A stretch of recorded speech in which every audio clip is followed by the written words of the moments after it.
In this video, we will discuss the introduction, function, concepts, and rules of modals. So let's begin.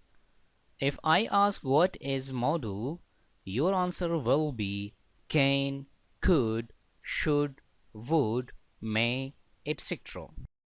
But what I am asking is what is modals? And you started narrating its examples. If we don't know meaning of the word model, we won't be able to understand it deep. So let's know the concept of models, its rules, its function with its introduction. So let's know the meaning of the word models first. Meaning of model has been derived from its word model.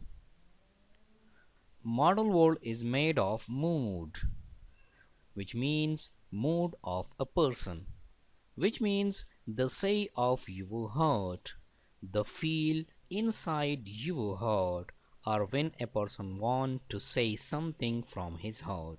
For example, I have wish in my heart for someone. I have a desire for someone. I will give permission to someone. I will give one an advice. I will show you your responsibilities. I will show you your ability, etc. When all these a speaker want to say, he uses modal verbs. There are no such words in English grammar which expresses these things. For this purpose, only modal verbs are used. Let's take some examples. You can climb the mountain means you have this strength, this ability to climb the mountain. Now take another example. You should climb the mountain. It means it is must for you to climb a mountain. If you observe closely these two sentences, only can and should are different. Rest are the same. Now, here we will discuss the mood of the speaker. The speaker expresses in first sentence that you are able enough to climb a mountain. It is what the speaker feels inside.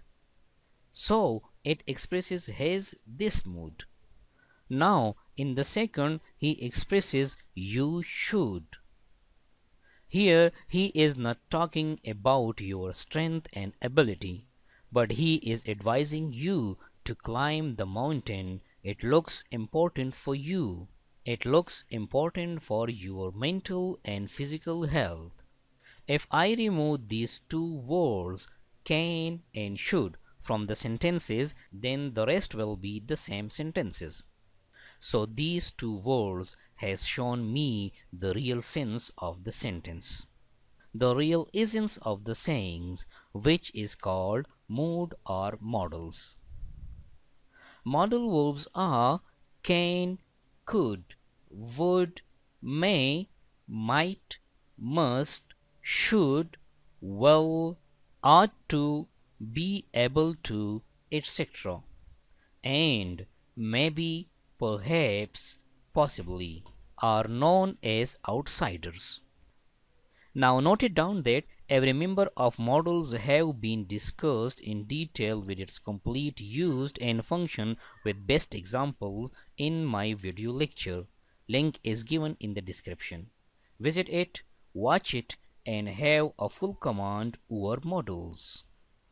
Now back to the topic, meaning, function, concept, and common rules of all modals. In the nutshell, modals are actually auxiliary verbs which shows modality and mood of a speaker.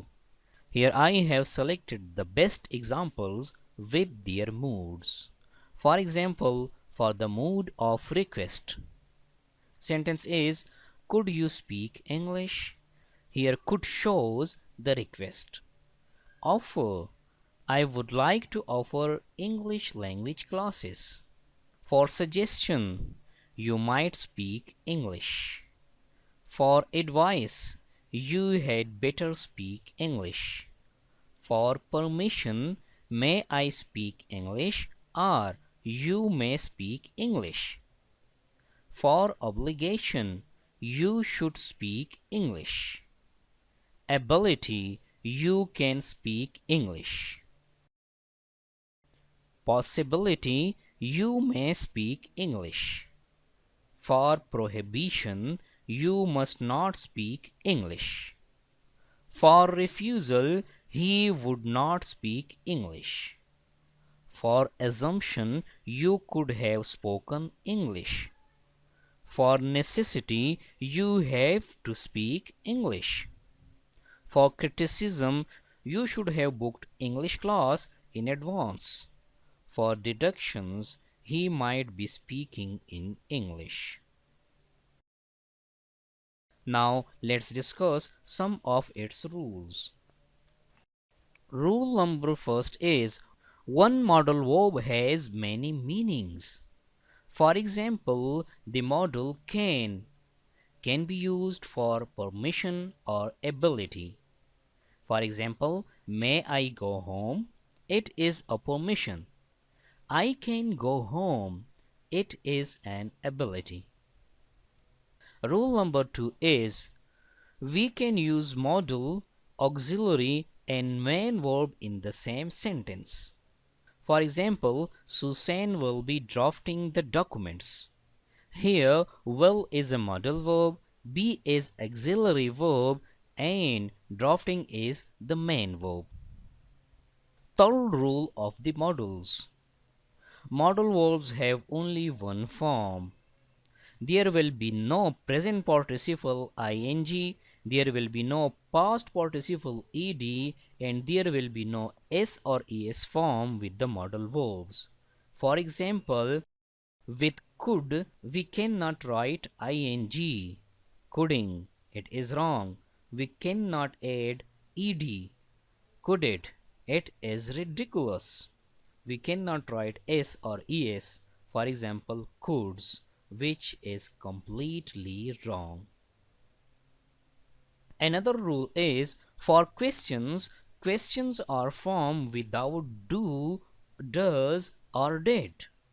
For example, may I take your pen? You cannot apply do, does, or did to it. Another and last rule is negative sentences are formed by putting only not inside the sentence. For example, you cannot go home. You couldn't rest in my bed. It's all for this lecture. Visit the other related videos in my channel for full command over the subject. If you like the video, then pass on to your nears and dears. Thank you so much.